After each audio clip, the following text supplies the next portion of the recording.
selamat datang. Okey, so kita kembali semula ke podcast Kisah Seram Room Rental. Okey. Sebelum kita mula tu, KS nak jawab sedikit soalan lah. Sebab kita pun ada buat live dekat kita punya page Room Rental dekat Facebook. So KS minta you all ramai-ramai follow and like kita punya page, Room Rental page, okay, dekat Facebook. Alright. So, macam mana mau buat bisnes bilik sewa, boleh dapat pinjaman bank ke? Macam tu kan. Alright. Dia macam ni lah Kalau kita baru nak bermula, kita mula dulu dengan apa kemampuan kita. Betul. Sebab kita nak pergi buat pinjaman ni, belum tentu pun lagi kita tahu kan. Betul. Kita boleh buat tak kat tempat tu, atau diri kita ni betul-betul okey ke tak nak buat bisnes ni. Sebab kalau kita nak cerita best, memang best, betul tak? Betul. Tapi bukan semua orang juga boleh tahan. Setuju tak Hakimi? Setuju. Tak kan? Semua orang boleh buat. Tak semua orang boleh buat. Ya. Jadi apa kata kita cari ilmu dulu, kita buat dulu. Orang kata bermula dengan satu unit kan. Jangan keluarkan banyak kos lagi. Mungkin kita jaga dulu tenant orang kan. Kita buat dulu apa yang kita mampu kalau kita tak ada modal. Dan daripada situ you decide you happy ke tak jaga tenant. Sebab ada orang sekali je tenant complain, wah, dia punya mental dia tu, dia rasa macam tak boleh tidur malam. Dia rasa beban sangat. Ya, dia rasa terbeban sangat. So you kena fikir-fikirkan lah. Tapi kalau tanya KLS, kerja apa pun terbeban. Semua ada beban. Betul tak? Sebenarnya cara macam mana kita nak ambil masalah tu dan kan? kita selesaikan. Itu je. Tapi janganlah buat pinjaman ataupun keluarkan duit yang banyak baru untuk permulaan bisnes. Okay? Yang penting you cari dulu ilmu. Okay? Alright? So okay, kita sambung kisah seram kita. Okay? Kepada yang belum lagi join kita punya Room Rental Mastery, okay, untuk pengetahuan you all, okay, kita ada lebih dari 2,000 student dah yang join daripada tahun 2020 sampai ke hari ni. Dan kita punya student daripada zero datang kelas, zero, langsung tak ada apa-apa bisnes dan nak start pun takut. Hari ni dah ada beratus-ratus. Ada yang dah capai sampai 300 bilik. Betul. Ada yang dah sampai 600 bilik pun ada. Jadi maksudnya kita punya bisnes ni sebenarnya orang kata bisnes yang dia tak ada limit, terpulang. Okey, terpulang pada you. Okey, you nak pergi sampai berapa banyak kan? Berapa income yang you nak? Okey. Cuma kita tak lari juga daripada masalah. Yang bestnya bila kita ada masalah, kita ada gang room rental, betul tak? Gang. Sebab apa, kita ada circle yang best. Yeah, so kita boleh borak dalam tu, tanya masalah, betul tak? Kalau kita buat seorang-seorang kan, dapat masalah contoh, ni macam mana kita pun nak refer siapa? Tapi kalau kita ada gang, kita ada circle yang betul, kita boleh tanya dan dia orang boleh bagi masalah, bagi solution tu terus selesai. Ya, jadi dia tak menjadi seram. Betul. Bila kita ada gang, dia jadi seram bila kita buat sorang-sorang. Betul. Sebab KLS dulu memang sangat seram masa buat sorang-sorang. KLS buat sorang-sorang dulu KLS bermula sebab kita macam KLS bermula dengan membeli rumah dulu. So kita beli tak berhenti kan. So bila kita nak handle sorang-sorang ni, dia seram apa tau. Dia seram bila kita buat tak menjadi. Duduk dekat bucu situ macam mana ni. Nak kena bayar installment ni, tak jadi. Marketing tak ada orang tanya kan. Adakah kita buat room rental shop sendiri harga mahal sangat ke? Kenapa orang lain boleh penuhkan bilik, kenapa kita tak boleh penuh? Itu seram juga tu.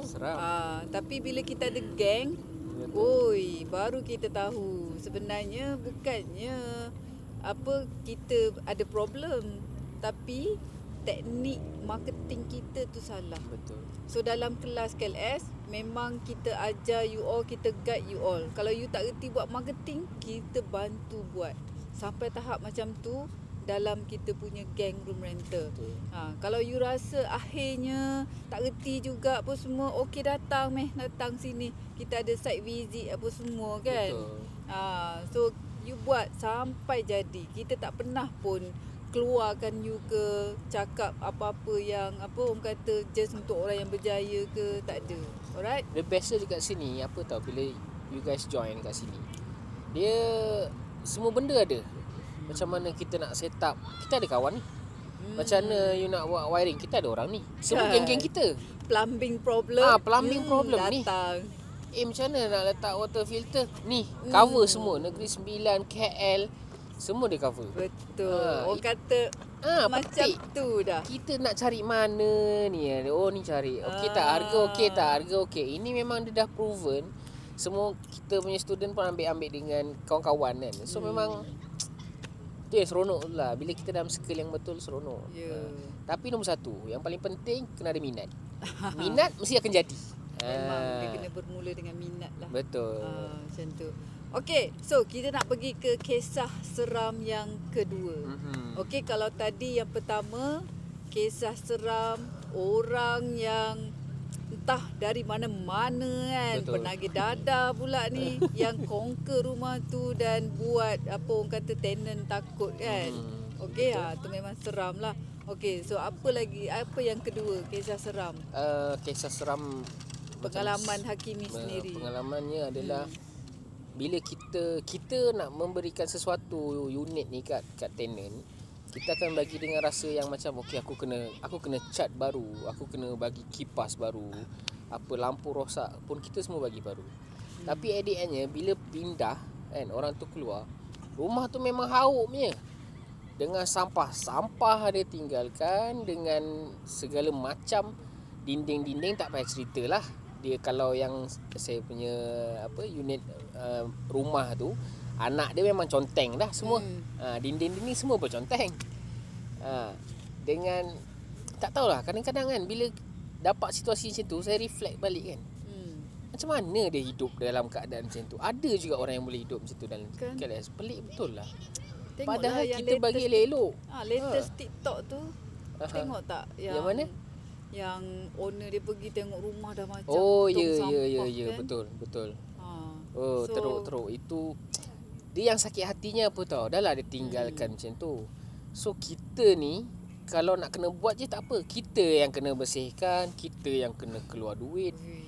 Lepas tu kalau buat kita bersihkan je, cari penyewa, belum tentu orang masuk. Kan? Sebab apa? Kita kena repair balik KLS.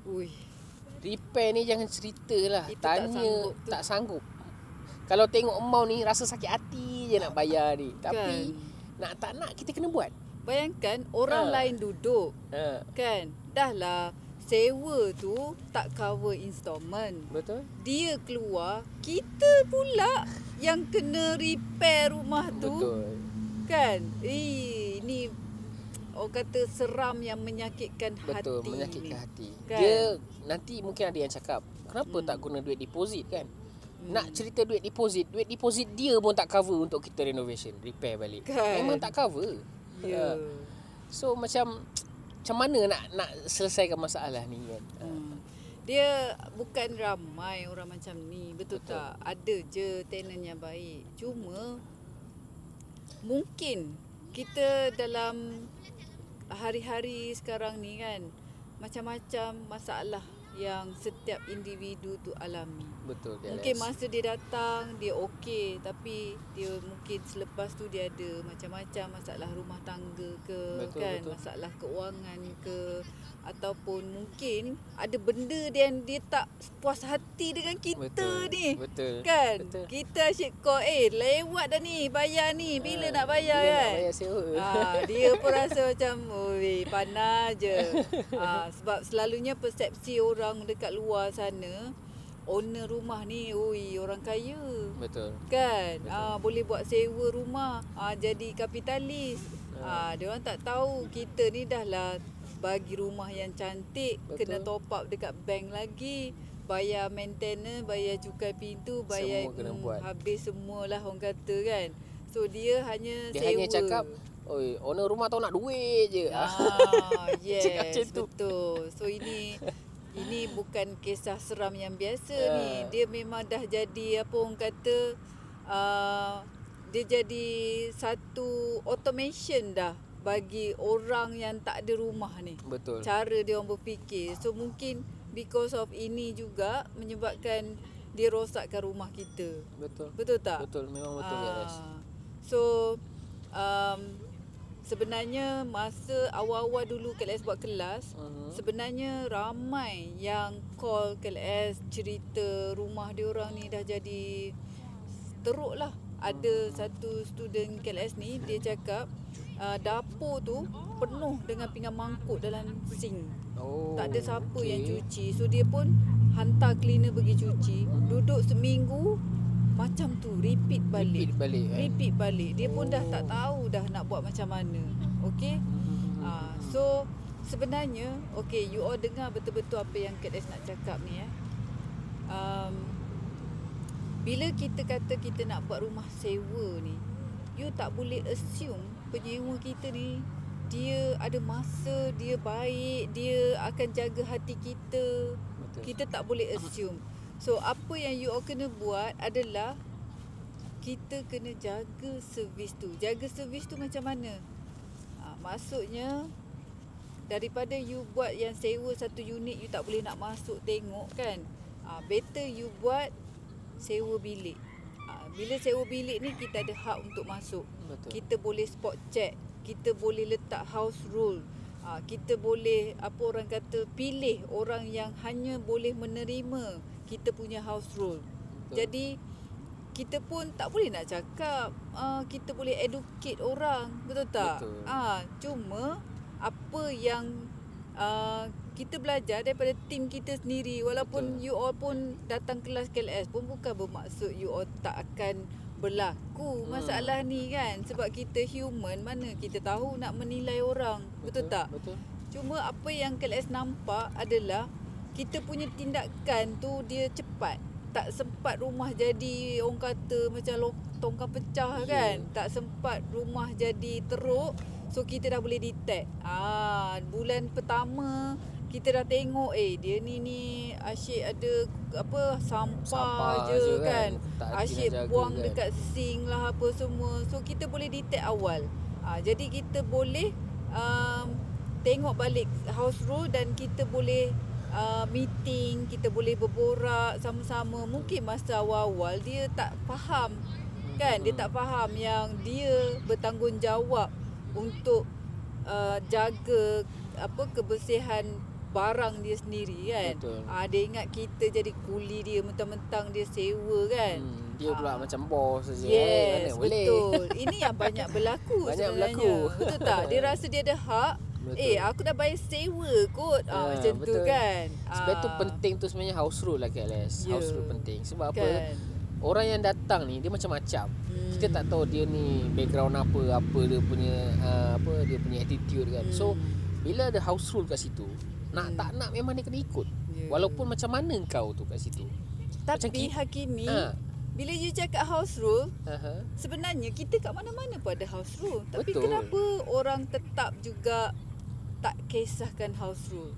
Kalau you kata house rule tu penting kan. Kalau nak tambah satu lagi, house rule memang penting Hakimi. Tetapi cara kita untuk menjadikan house rule tu ikutan tu, which is you kena sentiasa pantau tu. Itu yang menyebabkan house rule kita menjadi.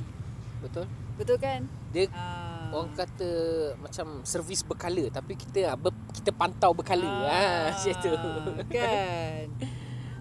Tapi ada lagi tapi. Ada tapi lagi? Ada lagi tapi. Banyak tapi. Banyak tapi. Sebab apa? Sebab kalau kita take for granted, you cakap okey lah kita buat house rule. Okay? So nanti tenant tu baca, kalau dia ada masalah nanti kita bagi tahu you dah breach house rule.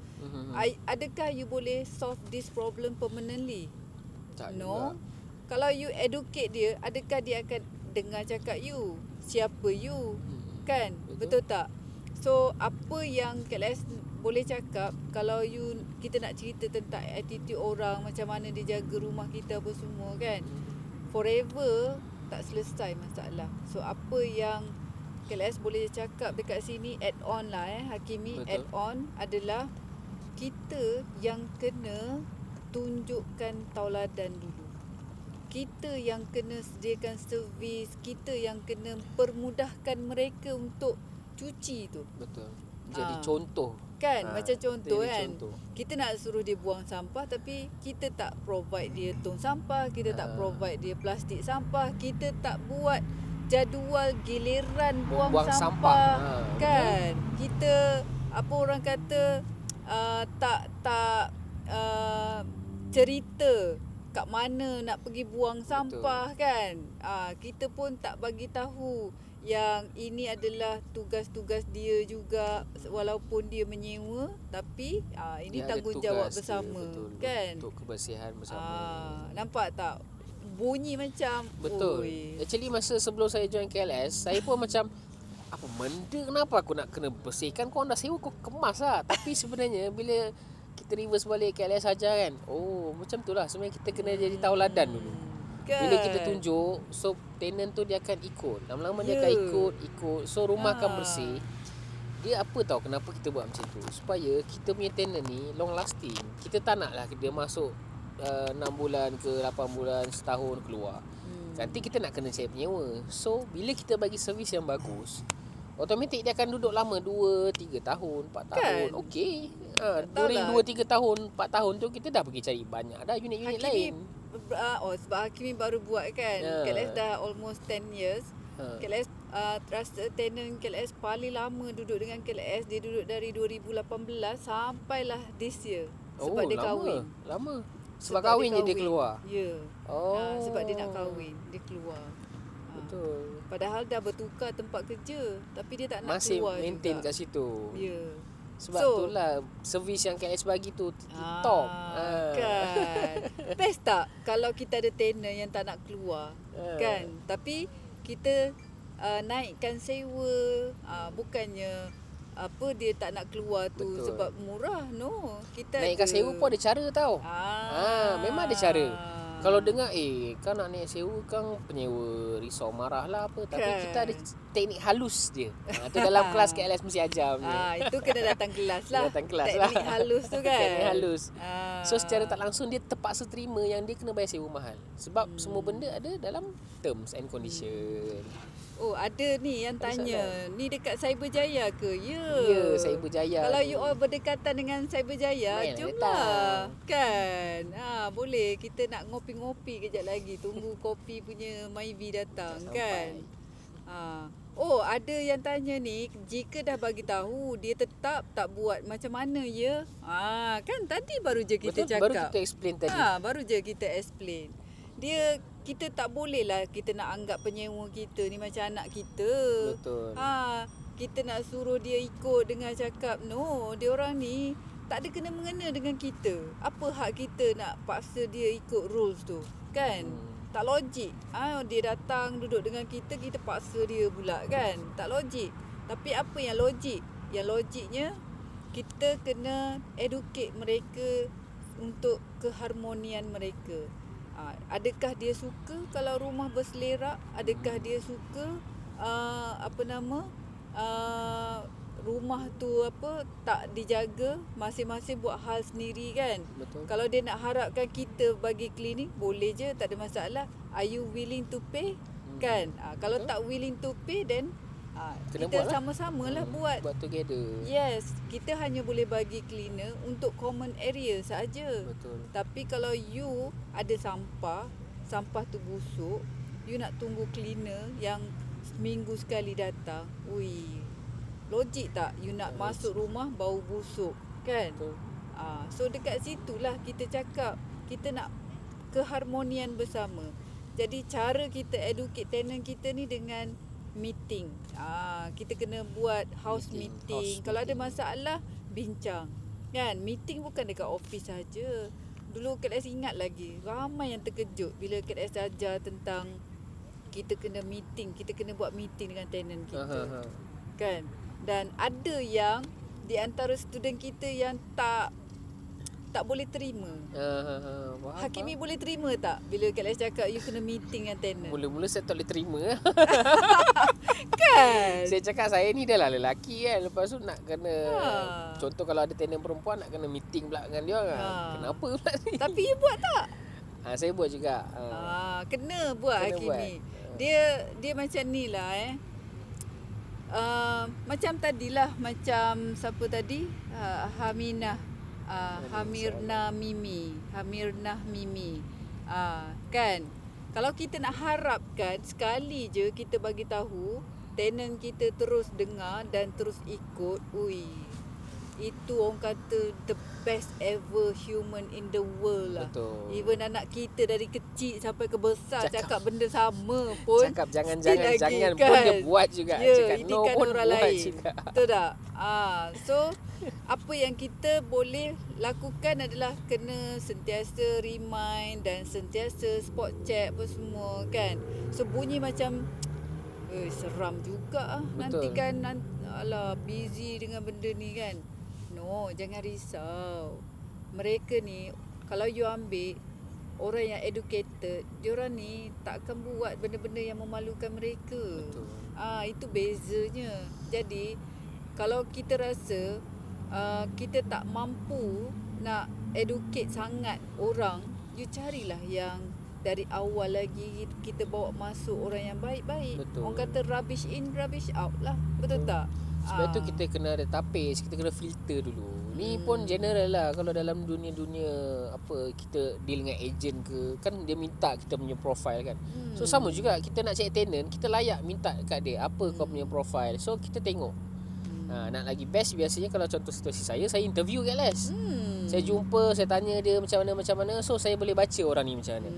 Dan kita kena berani untuk say no. Kadang-kadang kita ni takut nak say no. Betul. So kalau saya rasa tenant ni tak sesuai, saya cakap no je. Dan unit saya memang tak sesuai untuk you. Betul. You jangan jadi orang yang desperate. Betul. Okay? Bila kita yang desperate, kita dah membahayakan bisnes kita. Okay? Betul. Yang paling penting sebenarnya kita nak filter orang ni bukan senang. Kena cari ilmu lah. Okay? Kita kena cari ilmu. Kita nak tengok orang, mungkin first time kita jumpa nampak baik kan. Tapi kita ada teknik-teknik yang kita boleh kesan orang-orang yang macam ni. Kita ada formula awas. Ingat lagi ke? Ingat. Kita ada formula awas. Okay? Banyak teknik-teknik dalam kelas tu. Korang kena join lah. Betul. Teknik-teknik TTI. Ini semua yang zero cost marketing punya guys. So tak perlu nak keluar cost, tapi kita boleh tahu demand tu ada ke tak ada. Secara jujurnya lah kan, bila kita dalam grup circle-circle ni kan, dia orang ada duit. Memang ada duit dan boleh buat untuk room rental ni. Tapi satu je dia orang macam tak ada sangat keberanian KLS. Dia orang buat ni, dia orang takut kalau aku buat ni jadi ke tak ada? Buat jadi ke? Ada ke tak ada kan? Tu yang dia tak berani. Tapi bila dalam circle ni, each other ni akan membantu. So jalan je. Jangan risau. Mesti ada. Okey. Hakimi, tadi kita cerita pasal rumah you yang rosak tadi betul, kan? Rosak. Okey. Okey, sebelum kita go to that deep, okey, ada soalan tanya. Di Malaysia, bisnes bilik sewa layak ambil lesen perniagaan SSM. Okey, untuk pengetahuan you all, okey, kalau kita nak go very detail dalam legals, definitely you kena ada lesen rent, lesen property management apa semua. Tetapi untuk residential room rental ni, you tak perlu pun go until dapat lesen macam tu. Okay, cukup dengan SSM. Bermula dengan enterprise dulu.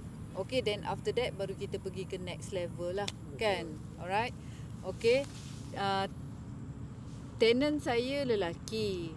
Saya minta tolong runner hantarkan dokumen dan lain-lain. Wow.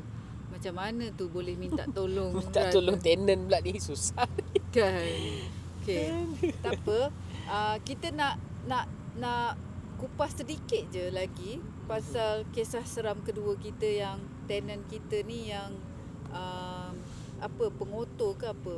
ataupun dia merosakkan rumah you ke apa? Kisah seram yang seterusnya. Tak, yang kedua tadi. Yang kedua tadi yang dia rosakkan rumah. Rosakkan rumah kan? Rosakkan rumah. Okey. Sebenarnya ramai di luar sana yang masih lagi mengalami repeatedly. Bukan orang kata sekali kena lepas tu tak kena, no. Ada berkali-kali. KLS ada seorang kawan berkali-kali dia kena benda yang sama walaupun tukar tenant. So, apa yang menyebabkan orang ni berani merosakkan harta benda kita? Ini satu soalan yang misteri. Betul tak? Betul. Apa yang menyebabkan? So, KLS nak jawab yang ni. Untuk siapa yang dengar hari ni kan, you all dengar dekat live ke, you all dengar dekat YouTube ke, atau dekat mana-mana, okey? Apa yang boleh menyebabkan orang berani merosakkan harta benda kita adalah disebabkan kita sendiri yang membiarkannya.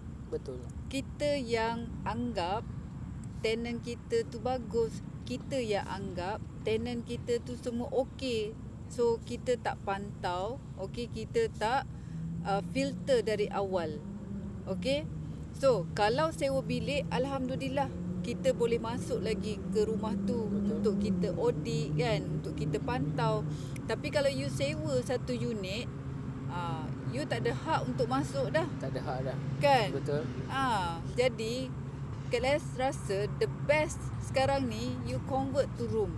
Kan? Tapi orang kat luar sana cakap lah, malas lah kan. So kalau malas, you repeatedly lah. Kan? Akan facing masalah yang sama facing masalah yang sama. Okey.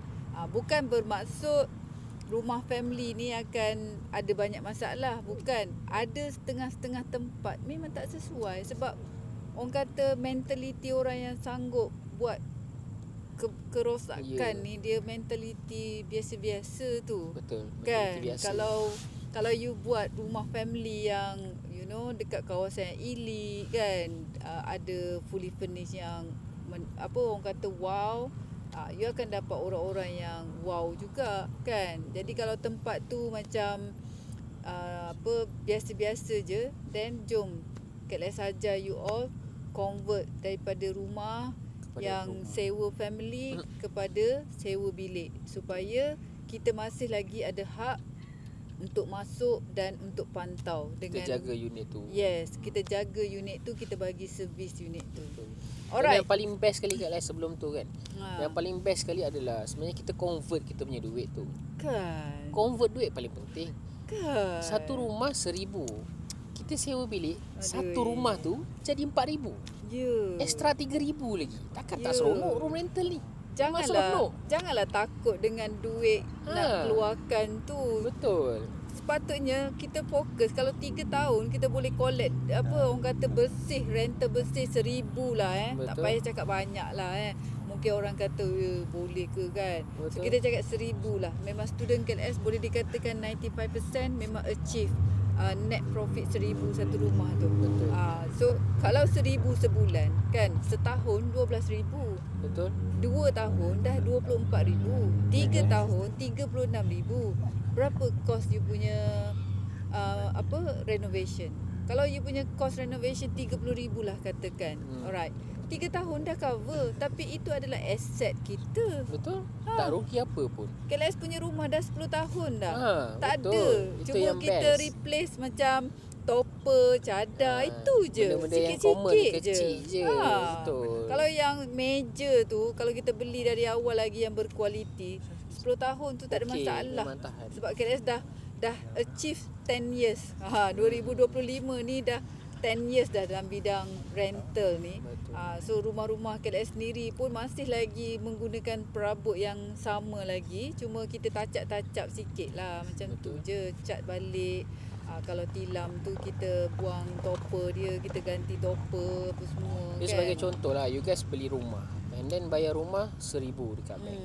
Lepas tu sewakan rumah 1,000 juga. So apa yang positive cash flow yang dapat? So tak. Tapi bila you guys convert kepada room, you guys boleh dapat extra lagi 1,000, 2,000 extra.